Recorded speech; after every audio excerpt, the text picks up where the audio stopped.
ঝালকাঠির নলছিটির মালুহার গ্রামে ইটের দেওয়াল নির্মাণ করে স্থানীয় প্রভাবশালী মুস্তাফিজুর রহমান চুন্নু ও বজলু খানের বিরুদ্ধে প্রতিবেশীর চলাচলের পথ বন্ধ করে দেওয়ার অভিযোগ উঠেছে।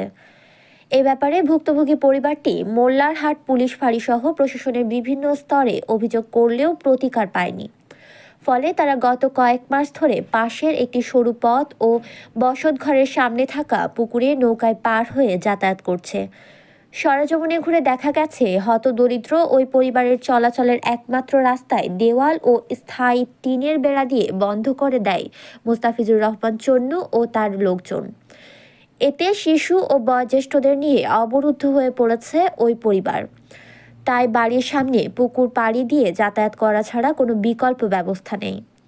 জানা গেছে, ভুক্তভোগী আব্দুল সালাম হাওলাদারের পরিবারের সাথে জমি জমা নিয়ে বিরোধ চলে আসছিল একই বাড়ির মুস্তাফিজুর রহমান চন্নু ও বজলু খানের। এ নিয়ে আদালতে মামলা বিচারাধীন রয়েছে। মাসখানেক আগে হঠাৎই চন্নু খান ও বজলু খান যাতায়াতের পথে প্রাচীর তুলে আটকে দেয়। এতে বিপাকে পড়ে ভুক্তভোগীর পরিবার। ওইখানে দেওয়াল নির্মাণ করায় স্কুল কলেজ যেতে চরম দুর্ভোগ পোহাচ্ছে শিক্ষার্থীরা।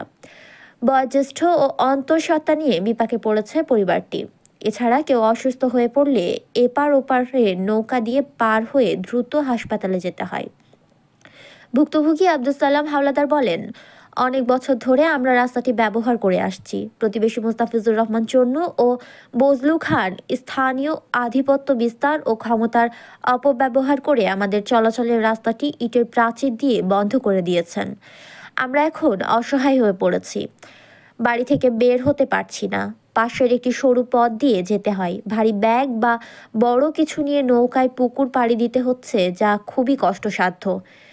6 তারিখ আমরা পথের জন্য হাঁটি, সে মামলা দিয়েছে আসছে যে আমরা তাদের এটা নিচ্ছি ওটা নিচ্ছি, 1 লাখ টাকার মামলা দিচ্ছে। আমরা 6 তারিখ হাজির হইতে গেছি, উনি আসছে পথ আটকেই রাখছে, পথে মাথার কাটা দিয়ে রাখছে, টিন দিয়ে আটকেই রাখছে, বের হইতে পারি না। আমার মেয়ে টিকে পাইবে, সে টিকেও দিতে পারতেছি না।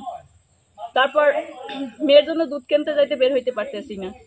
ঘরে আমরা বন্দি প্রায় 1 সপ্তাহ। 6 তারিখ থেকে উনি এরকম পথ বন্ধ করে রাখছে। তার কয়েকটা মেয়ে আছে, মেয়েরা ওই রকম বকাবকি করে, আর আঙ্কেলেরা দা নিয়ে গড়ে, এজন্য বের হইতে পারি না। আমার নাতিও পর্যন্ত স্কুলে যাইতে পারে না, স্কুলে আজ পর্যন্ত অ্যাবসেন্ট। দরকার আপনারা খাতায় যাই দেখেন, নাতি অ্যাবসেন্ট। ঘরে কলের পানি নাই, পুকুরের পানি খাই। পথ আটকাইয়া এমন ভাবে করছে, বাইশ হইতে পারে না। ঘরে বাজার নাই, ঘরে কোনো বাজার নাই, 1 ফুট চিনি নাই, হারাম যদি থাকে। এই যে একটা মেহমানের মেহমানদার, এইবার হলো তার এই বাড়ির ভিতরে টোটালে জমি পেয়েছে 7.5% সে জমি খায় 24%, এবং রাস্তা মজগুনি, পুষ্করি মজগুনি, বাগান খায় ওই ঘরটারেও। এই বিষয়ে অভিযুক্ত মুস্তাফিজুর রহমান চন্নু খান বলেন, ওই পরিবারকে এতদিন আমরা আমাদের জমির উপর দিয়ে চলাচল করতে দিয়েছি। তারা অন্যায়ভাবে আমাদের বিরুদ্ধে মামলা দায়ের করেছে, সে কারণে আমাদের জায়গাটা আটকে দিতে হয়েছে।